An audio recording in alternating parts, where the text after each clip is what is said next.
Cristo, eu quero convidá-los para que nós possamos meditar neste momento nas palavras do apóstolo Pedro, na sua primeira carta, capítulo 1, versículos 3 a 9, dando uma ênfase aqui especial ao versículo ao versículo número 3, que diz assim: Louvemos ao Deus e Pai de nosso Senhor Jesus Cristo. Por causa da sua grande misericórdia, Ele nos deu uma nova vida pela ressurreição de Jesus Cristo. Por isso, o nosso coração está cheio de uma viva esperança. E sobre este texto, eu quero convidá-los a meditar sobre este tema: infinito amor. Que o nosso bondoso Deus, que é Pai, Filho e Espírito Santo, nos ilumine neste momento em que nós queremos meditar em sua santa e bendita palavra. Que a mesma possa falar aos nossos corações, nos trazendo assim o consolo que vem do alto. Amém. Meus amados irmãos e irmãs na fé do Salvador Jesus Cristo, Albert Einstein, uma das mais brilhantes mentes do nosso mundo, certa vez afirmou o seguinte: somente duas coisas no universo são infinitas: o próprio universo e a estupidez humana. E ele termina: e eu não estou certo segundo o universo. Essa afirmação de Einstein, ela é verdadeira. Ainda mais se nós compreendermos aqui que a questão de infinito está referindo-se à sua grandeza e à sua finitude. Com relação ao universo, por exemplo, a própria palavra de Deus nos lembra da sua grandeza. E ao nos lembrar desta grandeza, a mesma palavra nos lembra de onde provém essa grandeza. Essa grandeza que chama a nossa atenção, essa grandeza que nos deixa admirados por causa da sua beleza e da sua infinidade. Não é sem motivo que o salmista do nosso culto de hoje, o Salmo número 148, ele nos convida, com todas as criaturas de Deus, a louvar a Deus pela maravilha da sua grandeza, que criou céus e terra. Assim, lembrar da infinidade do universo é lembrar também da infinidade da grandeza e do poder do nosso Deus. Agora, com relação à estupidez humana, isso também é verdade. E nada nos deixa mais perplexo do que a ação do ser humano neste mundo. Só para vocês terem uma ideia do que eu estou querendo dizer, e para entender um pouquinho o que o próprio Einstein está querendo dizer aqui, somente o ser humano é capaz, no reino animal, por exemplo, de matar outra espécie sem ter necessidade alguma, seja esta de defesa, de sobrevivência ou de alimentação. O ser humano mata outra espécie pelo simples prazer de matar. Também o ser humano é o único ser no mundo criado de Deus que é capaz de ferir, de machucar, de enganar e até mesmo tirar a vida do seu semelhante, apenas para obter uma vantagem ou para o prazer próprio. E nós vemos os frutos dessa maneira de agir do ser humano de uma forma mais clara quando nós olhamos para nós mesmos, quando nós olhamos para dentro dos nossos relacionamentos. Como bem afirmou um pastor certa vez, é no convívio conjugal e familiar que nós mais ofendemos com palavras e ações as pessoas que mais amamos: o cônjuge, os filhos, os pais. Meus amados, forma de agir do ser humano, essa estupidez humana, ela chegou em nosso tempo em um nível tão profundo, e nós precisamos compreender aqui o que significa esta palavra estupidez. Ela se refere à maldade humana, à falta de amor no coração do ser humano e também à capacidade que o ser humano tem de fazer besteira, de fazer o que é errado. Esta capacidade chegou ao nível tão profundo que o ser humano hoje é capaz até mesmo de fazer do sofrimento, das dores, das angústias e da tristeza do próximo um jogo de mutilação, um jogo de maldade, um jogo de desvalorização da própria vida. É diante dessas realidades que nos cercam, meus amados irmãos, realidades que muitas vezes, dessas e de muitas outras realidades, muitas vezes até piores do que essas, que nós podemos, com os nossos olhos entristecidos e espantados, observar a infinidade da estupidez em que se encontra a nossa vida aqui neste mundo. Não é por menos que o profeta Isaías diz: quem pode compreender o coração humano?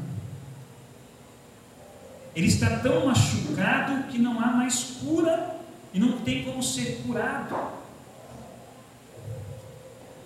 E essa estupidez, essa maneira de agir, ela é gerada pela falta de amor, pela falta de compreensão, pela falta de perdão, pela falta de valorização da vida e do ser.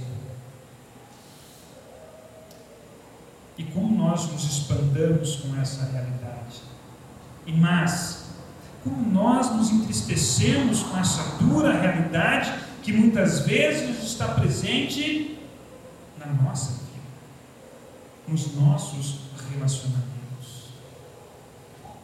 Meus queridos irmãos e irmãs em Cristo, quando nós olhamos para este quadro que nós acabamos de olhar, de observar, da estupidez humana, sem dúvida nenhuma, nós não temos muito do que se orgulhar. Pelo contrário, esse é um quadro desesperador da nossa vida aqui neste mundo. Mas eu quero falar para vocês hoje de outra coisa que também é infinita, de algo que nos traz consolo. E por ser infinito, ele tem a força de nos buscar na mais triste realidade da nossa vida aqui neste mundo, mesmo que essa seja uma realidade cercada pela maldade humana, e nos oferecer uma nova vida, uma vida de paz, de perdão e de esperança. Vocês já sabem do que eu estou falando? Da infinidade do amor de Deus. E este amor, meus amados irmãos, este amor que é infinito, ele está revelado em Jesus Cristo, o nosso Salvador, que morreu e ressuscitou para nos oferecer a vida, e não a vida qualquer, mas a vida diante da presença e do cuidado do Pai. Por isso o apóstolo Pedro nos convida: louvemos ao Deus e Pai de nosso Senhor Jesus Cristo, por causa da sua grande misericórdia. Ele nos deu uma nova vida pela ressurreição de Jesus Cristo. Por isso o nosso coração está cheio de uma viva esperança. Meus amados, a primeira carta do apóstolo Pedro, ela foi escrita em um momento de muitas dificuldades em que viviam os cristãos nas províncias romanas, sofrendo perseguições e mortes por causa da sua fé. Esses irmãos precisavam de uma palavra de consolo, de uma palavra de incentivo, para que eles pudessem permanecer firmes na sua fé. E com as suas palavras, o apóstolo Pedro convida os irmãos dessas províncias para mudarem a direção dos seus olhos Em vez de eles fixarem os seus olhos nos sofrimentos e nas perseguições que eles estavam sofrendo, o apóstolo convida-os a fixar os seus olhos na misericórdia de Deus, no amor de Deus, e ver neste amor a esperança em meio aos sofrimentos. Mas aqui cabe algumas questões, cabe algumas perguntas, que certamente o nosso coração faz. Como podemos ver, em meio aos nossos sofrimentos, esperança? Como pode o amor de Deus se manifestar em meio à maldade que vive o nosso mundo hoje?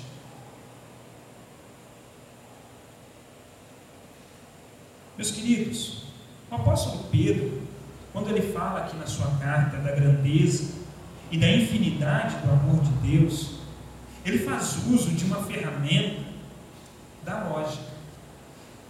Ele usa uma fórmula que é dividida em 3 partes.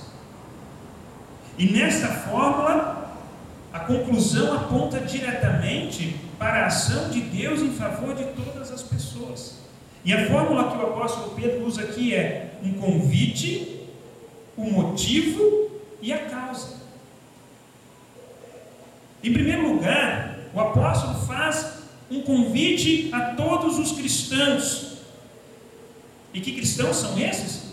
Aqueles mesmos que estão sofrendo perseguições e mortes. Aqueles que estão sofrendo por causa da sua fé. A esses, o apóstolo Pedro convida a renderem graças a Deus.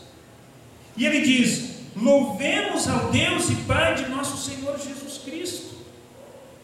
Nós poderíamos dizer aqui: é o apóstolo Pedro tantando as ideias? É ele louco? Como é que em meio a sofrimento, morte, perseguição, açoites, prisões, você convida alguém a render graças a Deus? O certo seria nós, vamos levar essas causas até Deus, para que Deus, Ele possa condenar, para que Ele possa agir contra os nossos inimigos que nos perseguem. Essa é a maneira do ser humano agir, né? Buscar sempre vingança. Mas ele faz um convite diferente: louvemos ao Deus e Pai de nosso Senhor Jesus Cristo. E nós deveríamos perguntar aqui: para que, Pedro? Para que louvar a Deus agora, em meio a tanto sofrimento e dor? E ele dá a resposta, quando ele aponta para o motivo da nossa gratidão. E o motivo dessa gratidão está na grande misericórdia de Deus, que nos deu uma nova vida por meio da ressurreição de Jesus Cristo. Ou seja, mesmo que este povo estivesse sofrendo, Pedro lembra do que Deus já deu para eles. E ao fazer isso, Pedro lembra de quem eles eram, aonde eles estavam na antiga vida. E o sofrimento da antiga vida era um sofrimento sem esperança, porque não levava a lugar nenhum a não ser para a condenação eterna.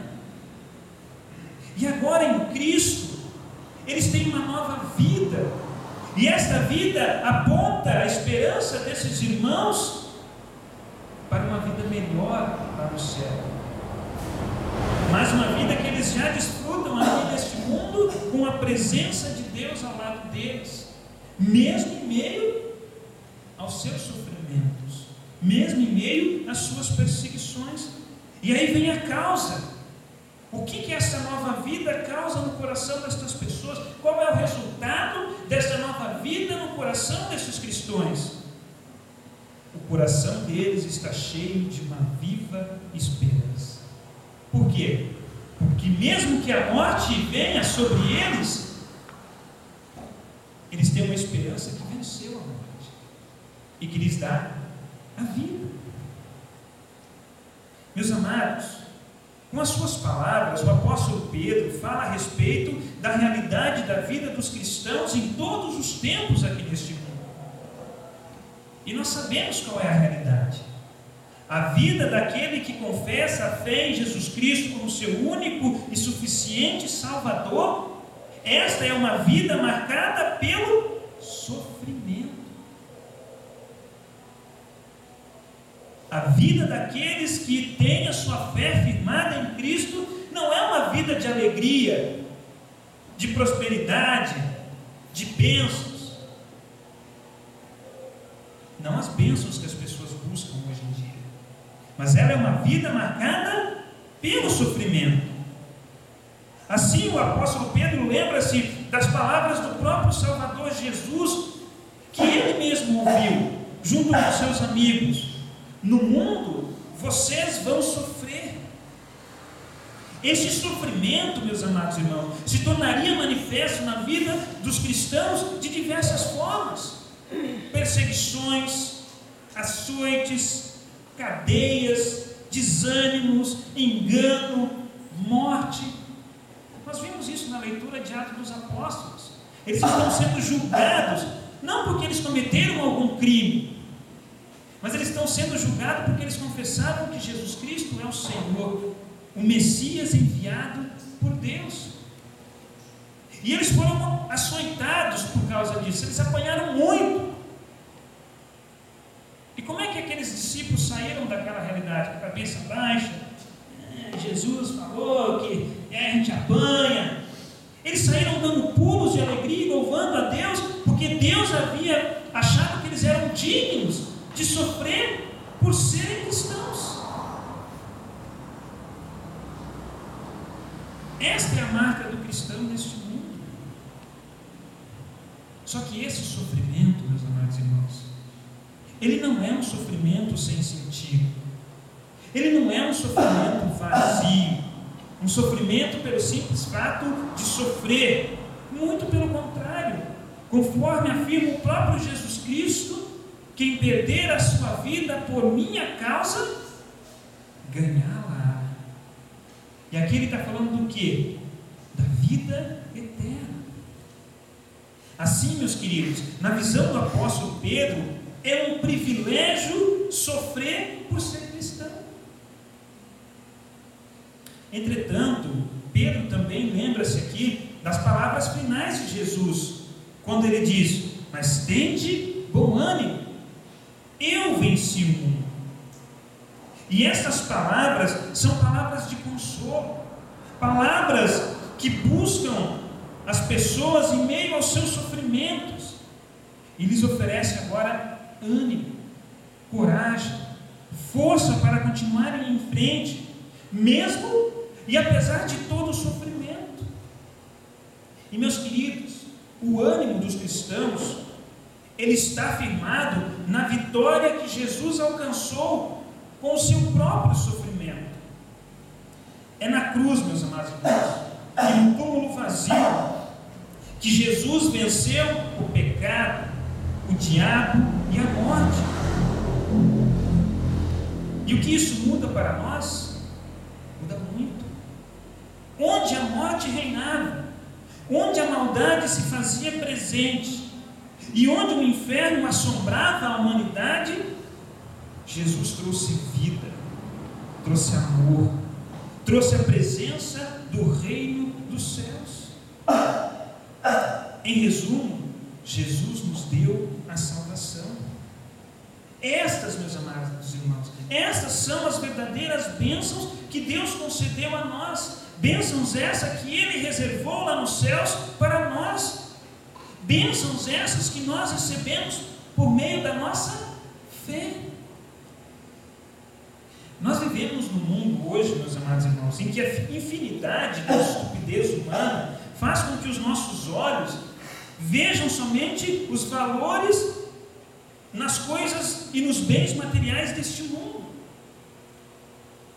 O problema desse tipo de visão, que apesar de estar firmada sobre uma infinidade, ela é bem limitada, porque ela não vai além, ela nos faz ver, pois não se vê além de si mesmo, não se vê além das próprias vontades.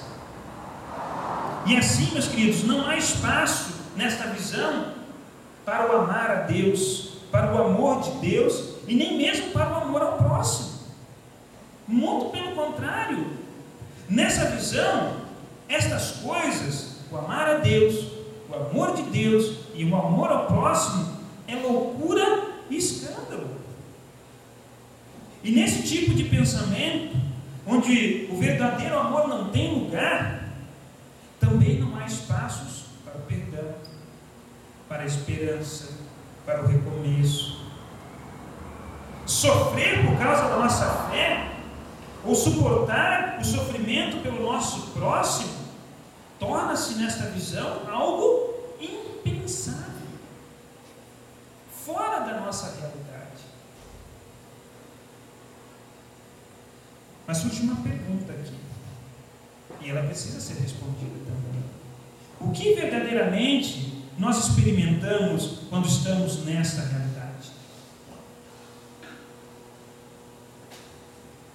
Solidão, depressão, lágrimas, separação, confusão, brigas, desentendimentos, tristeza, a morte. E experimentamos essas realidades, meus amados irmãos, em todas as esferas de nossa vida e dos nossos relacionamentos. E como é infeliz a nossa vida diante dessa realidade. Como é infeliz a nossa vida quando vivemos nesta realidade. E é na infelicidade dessa realidade, por exemplo, que a baleia azul, que para mim, pessoalmente, é o símbolo máximo da estupidez humana, ela encontra o seu espaço e a sua utilidade. É nesta infelicidade. Santo Agostinho, um dos pais da igreja do século IV, certa vez, refletindo a respeito desta realidade da estupidez humana, olhando lá para a Torre de Babel, uma realidade que continua se fazendo presente em nossos dias, ele escreveu o seguinte: o orgulho confundiu as línguas e a humildade de Cristo novamente as unificou.